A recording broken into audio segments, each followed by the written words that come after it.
सोलापुर जिले में हुई बेमौसम बारिश और बर्फबारी से खेती को भारी नुकसान पहुंचा है। दक्षिण सोलापुर तहसील में 3.5 एकड़ क्षेत्र में लगी करीब 3000 पपीते की फसल पूरी तरह बर्बाद हो गई।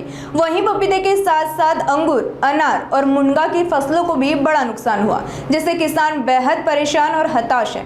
किसानों का कहना है कि फसलों का नुकसान हुए 48 घंटे से अधिक समय बीत जाने के बावजूद अब तक प्रशासन की ओर से किसी प्रकार का पंचनामा नहीं किया गया, जिससे पीड़ित किसानों में तीव्र नाराजगी का माहौल है। पीड़ित किसानों ने सरकार से नुकसान का त्वरित पंचनामा कर आर्थिक मदद की मांग की है। हा बोला. मी योगीराज पंडित हंसगे. माझा पपईचा प्लॉट आहे.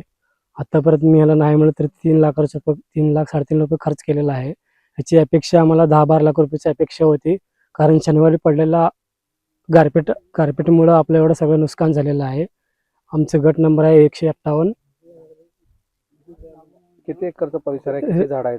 3.5 एकर परिसर आहे. 3,500 रोपं आहे ती. 3000 झाड आहेत. 3,000 झाडं आहे ती. एवढं आपलं नुकसान झालेलं आहे यावर्षी. काय पंचनामे झालेत का? काय मागणी पंचनामे आहे? वगैरे अजूनपर्यंत कोणी आलेले नाही सर. काय मागणी काय सरकारकडे? सरकारकडनं आपण नुकसान भरपाई द्यावी ही आमची मागणी आहे शेतकऱ्याची.